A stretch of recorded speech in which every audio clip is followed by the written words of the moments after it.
saat ditugaskan ke Masamba itu hari ketiga setelah bencana terjadi, dan saya pribadi dapat informasinya itu pukul 10 malam, dan bisa dibilang tiba-tiba pukul 1 dini hari kita harus berangkat ke Masamba karena perjalanan yang cukup panjang, bisa dibilang antara 12 sampai 14 jam, sehingga kita harus bergegas malam hari itu juga.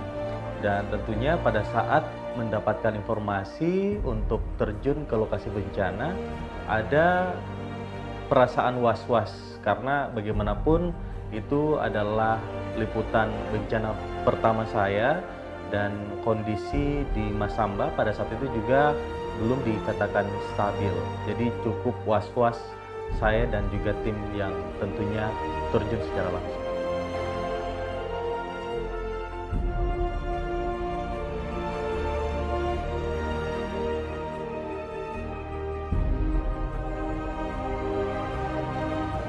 Jadi bisa dikatakan kondisi saat itu sangat-sangat mengerikan karena lumpur yang dibawa dari hulu itu bahkan menutup beberapa aliran sungai yang bisa dikatakan cukup luas. Dan untuk lumpurnya sendiri bukan hanya lumpur semata, tetapi juga ada material-material yang terbawa seperti pohon-pohon yang ukurannya bisa dikatakan cukup besar yang terdampar bahkan sampai ke kota.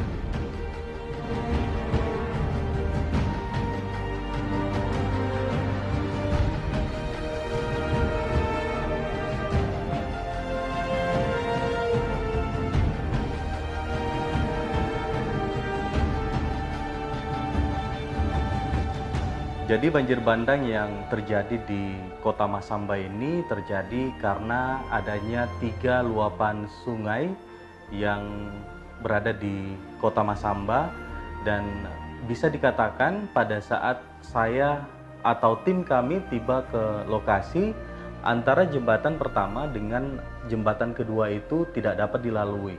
Kenapa? Karena memang kondisinya belum stabil, dan area dari jembatan pertama dan jembatan kedua ini betul-betul ditutupi oleh lumpur yang terbawa dari gunung, sehingga memang waktu itu sangat-sangat bisa dibilang kacau karena kita harus memutar untuk sampai ke pusat kota Masamba sendiri.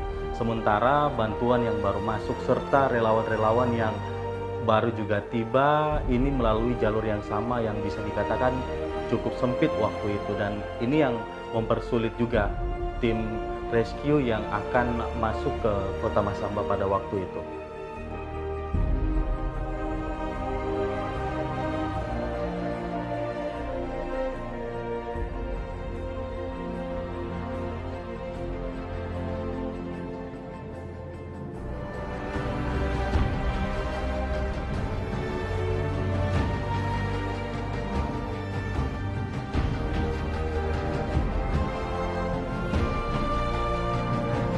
Dan beberapa minggu kemudian setelah keberangkatan yang pertama, kami kembali ke Makassar, lalu berangkat yang kedua kalinya.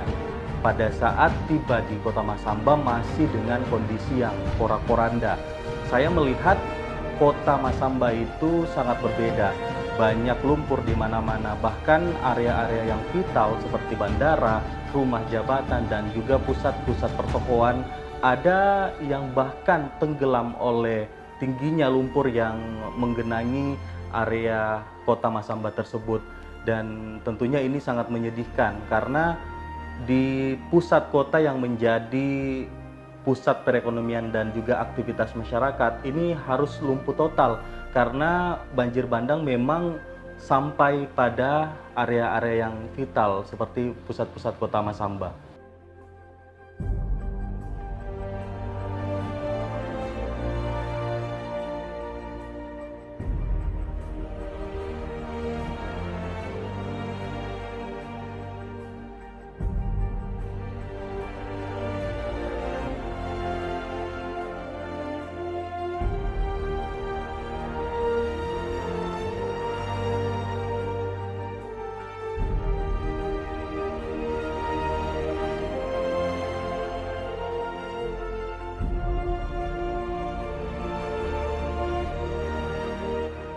Dan di tengah pandemi COVID-19 kala itu, jaga jarak tentunya penting dilakukan oleh siapapun. Tetapi yang kami lihat di lokasi bencana, mereka tidak bisa melakukan itu karena mereka kehilangan rumah yang hanyut terbawa oleh banjir bandang yang begitu dahsyatnya memporak-porandakan rumah mereka. Dan bahkan ada korban yang mengatakan ketika mereka punya tempat untuk tidur, itu sudah menjadi hal yang sangat menyenangkan bagi mereka karena mereka bingung harus pulang kemana.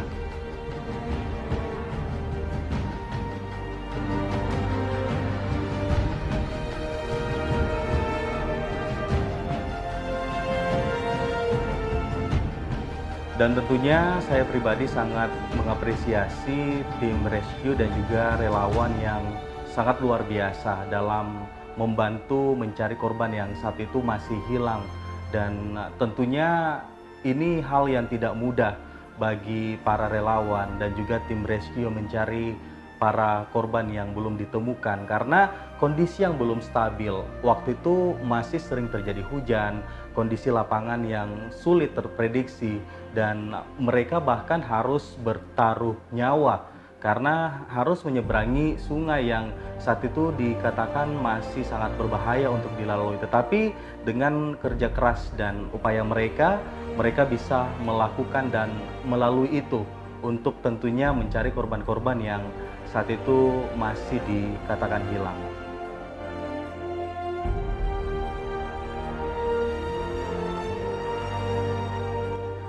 Dan tentunya di balik bencana banjir bandang yang sangat dahsyat terjadi di Kota Masamba, Kabupaten Luwu Utara, saya melihat sosok perempuan yang sangat luar biasa, sangat tangguh begitu dengan caranya untuk menjangkau area-area yang tentunya menjadi keprihatinan Ibu Indah selaku Bupati Luwu karena merasa khawatir dengan kondisi warganya sehingga pada saat bencana terjadi memang langsung berusaha untuk menjangkau area-area yang bahkan masih sulit juga untuk dilalui.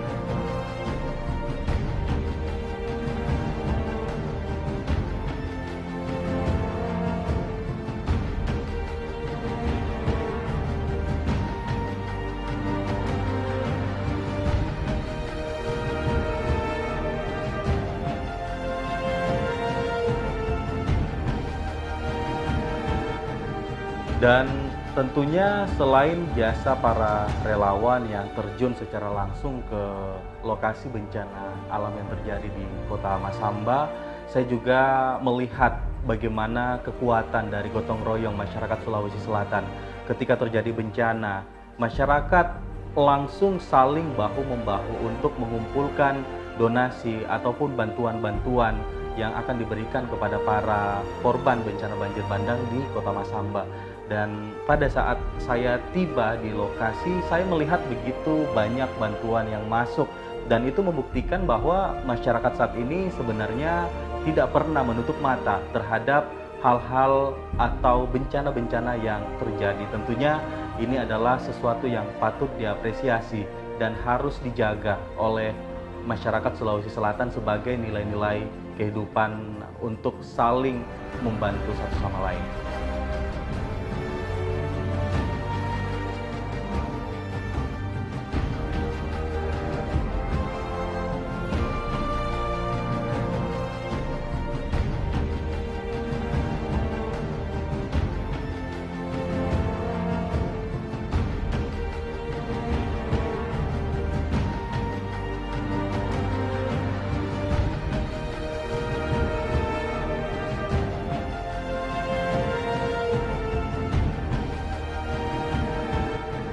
Dan tentunya di saat kita merayakan semangat dari perjuangan para pahlawan untuk hari ulang tahun ke-75 Republik Indonesia, kita juga harus mengapresiasi para relawan yang benar-benar tulus dan juga ikhlas melakukan atau mencari para korban serta berusaha untuk memulihkan, membuat kembali bangkit Kota Masamba, Luwu Utara.